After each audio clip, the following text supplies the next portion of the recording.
चलिए आज हम क्लास 10 का एक्सरसाइज 9.2 को बनाना सीखेंगे। इसके पहले हमने 9.2 का एक क्वेश्चन और इससे संबंधित कुछ प्रमुख बिंदु जो थे वह पार्ट 1 में बना के अपलोड कर दिया है। आप वहाँ पे उसको जाके पहले देख लीजिएगा ताकि ये क्वेश्चन इस समझने में कोई प्रॉब्लम नहीं होगा, ठीक है। और वीडियो अच्छा लगे तो ज़रूर सब्सक्राइब, कमेंट, लाइक ज़रूर कीजिएगा। चलिए अब आगे क्वेश्चन हम बनाना शुरू करते हैं। हमारा पहला क्वेश्चन है कि आंधी आने से एक पेड़ टूट जाता है और टूटा हुआ भाग इस तरह मुड़ जाता है कि पेड़ का शिखर जमीन को छूने लगता है और इसके साथ 30 डिग्री का कोण बनाता है। पेड़ के पाद बिंदु की दूरी जहां पेड़ का शिखर जमीन को छूता है 8 मीटर है। पेड़ की ऊंचाई ज्ञात करना है, ठीक है। तो हमारा क्वेश्चन में दिया हुआ है कि एक पेड़ है, ठीक है, एक पेड़ है। मान लीजिए कि यहाँ से ये सीधा जो दिख रहा है ये पेड़ है, ठीक है, और ये पेड़ यहाँ तक खड़ा था, लेकिन आंधी आने से ये ऊपर वाला हिस्सा जो टूट के आके जमीन पे सटता है और इस तरह से एक समकोण त्रिभुज के रूप का फिगर आकृति बनता है, ठीक है। तो हम नाम ले लेते हैं यहाँ ए, बी और सी। अब यहाँ पे बता दें आपको कि अगर पेड़ जो है वह हमारा ए बी और ए सी दोनों लंबाई है, क्योंकि ए सी पेड़ जो है जमीन पे खड़ा हुआ है और ए बी जो गिरा हुआ पार्ट है, ठीक है। तो जमीन के साथ जब ये गिरता है तो जमीन के साथ ये 30 डिग्री का कोण बना देता है और इसके जड़ और शिखर के बीच का जो दूरी है वह 8 मीटर है, ठीक है। हमको बताना है कि पेड़ की ऊंचाई कितनी थी। तो सबसे पहले हम मान लेते हैं, माना कि पेड़ की ऊंचाई बराबर h मान लेते हैं, h मीटर है। पेड़ की ऊंचाई h मीटर है तो हम लिख सकते हैं h बराबर ए बी प्लस ए सी, ठीक है, क्योंकि पेड़ ए बी और ए सी है। अब हमको ए बी भी निकालना है और ए सी भी निकालना है। तो इस कोण के लिए ए सी जो पी है और बी सी बी है, तो पी बाई बी किसके अनुपात के लिए होता है? तो 10 के लिए। तो हम लिख सकते हैं चूंकि समकोण त्रिभुज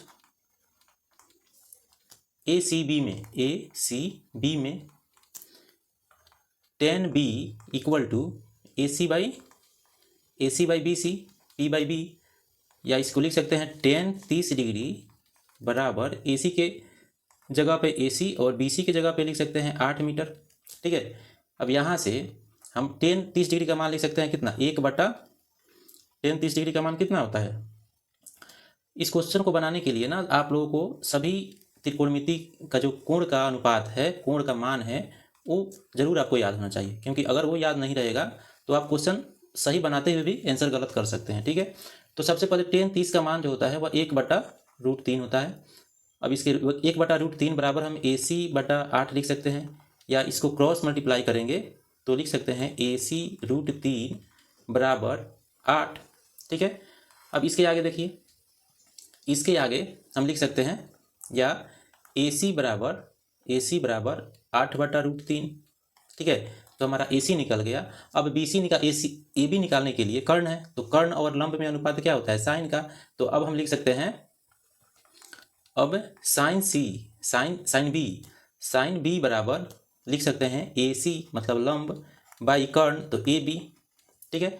इसके बाद साइन बी के बदले साइन 30 डिग्री लिखेंगे और ए सी के बदले हम क्या लिखेंगे, ए सी तो निकाल लिए हैं तो इसके लिए लिख सकते हैं 8/√3, तो 8/√3, ठीक है, 8/√3 और बटा ए बी निकालना है तो बटा ए बी लिख दिए। यहाँ पे देखिए आगे अब 30 का मान जो होता है साइन 30 का 1/2 होता है, तो लिख सकते हैं 1/2 बराबर 8/√3 ए बी होगा, क्योंकि ये दोनों हर है। इसके बाद हम लिख सकते हैं, क्रॉस मल्टीप्लाई करेंगे तो लिख सकते हैं ए बी √3 बराबर 16, या यहाँ से ए बी निकालेंगे तो ए बी बराबर लिख देंगे 16/√3, ठीक है। तो ए बी भी निकल गया। अब हम एच माने हैं पेड़ की ऊंचाई क्या माने हैं, लिख सकते हैं इसलिए पेड़ की ऊंचाई बराबर ए बी प्लस ए सी। तो ए बी हमारा निकल गया है ए बी का मान कितना निकला है 16/√3 और ए बी निकल गया है 8/√3। इसको सॉल्व करेंगे तो हमारा हो जाएगा ये एलसीएम √3 हो जाएगा और 16 8 कितना होगा 24√3 हो जाएगा।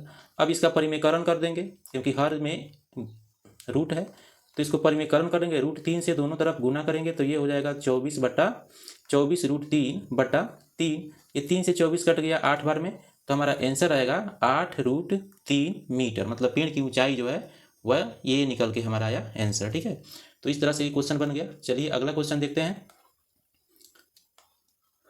आगे क्वेश्चन दिया हुआ है, क्वेश्चन है कि एक ठेकेदार बच्चों को खेलने के लिए एक पार्क में 2 फिसलन पट्टी बनाना चाहता है।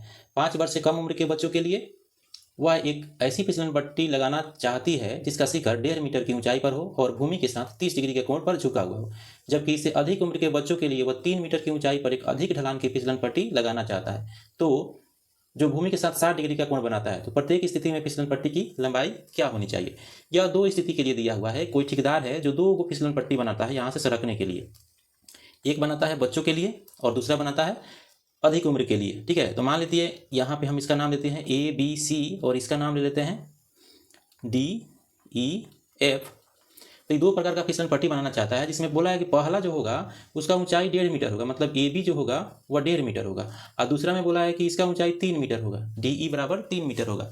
पहला के लिए दिया है कि भूमि के साथ 30 डिग्री का कोण बनाएगा और दूसरे के लिए दिया है कि भूमि के साथ 60 डिग्री के लिए कोण बनाएगा। ठीक है, तो इस तरह से इतना बात दिया हुआ है। अब इस क्वेश्चन को बनाने के लिए 2 स्थिति है, तो हम पहला स्थिति के लिए लिख सकते हैं स्थिति 1 में, 1 के लिए माना कि फिसलन पट्टी की लंबाई बराबर AC मान लेते हैं, लंबाई बराबर AC। अब इस समकोण त्रिभुज में हमको AC निकालना है, कोण दिया है और कोण के सामने लंब भी हो गया 1.5 मीटर, तो लंब और AC जो कर्ण है, तो कर्ण और लंब में अनुपात क्या होता है, साइन का अनुपात होता है। तो लिखेंगे समकोण त्रिभुज ABC में साइन C बराबर AB बटा AC। ठीक है, अब AB बटा AC साइन C के लिए लिख सकते हैं साइन 30 डिग्री और AB के लिए 1.5 और AC हमको निकालना है, तो AC रख दिए। चलिए आगे देखते हैं। अब साइन 30 का मान होता है 1/2 बराबर हम लिख सकते हैं 1.5 बाई AC, और यहाँ से AC बराबर लिख सकते हैं 1.5 गुना 2, तो कितना हो जाएगा 3, तो 3 मीटर हमारा आंसर आ गया। मतलब स्थिति A के लिए फिसलन पट्टी की ऊंचाई जो होगा, लंबाई होगा, सॉरी यहाँ पे लिख सकते हैं, इसलिए फिसलन पट्टी की लंबाई बराबर 3 मीटर। अब सेम वैसे ही दूसरा भी बनेगा, दूसरा में भी वही है, इसमें भी हम क्या करेंगे, इसमें भी हम साइन का अनुपात लेंगे और DE बाई DF लिखेंगे, लंब बटा कर्ण, और ऐसे इसको सॉल्व कर लेंगे। तो अब हमको लग रहा है कि आप इस क्वेश्चन को देखने के बाद इसको आराम से बना सकते हैं। तो ये क्वेश्चन जो दूसरा कंडीशन है, दूसरा स्थिति है, वो आप लोगों के लिए छोड़ देते हैं, आप लोग बना के चेक कीजिए कि इसे आ रहा है कि नहीं। ठीक है, चलिए अगला क्वेश्चन देखते हैं।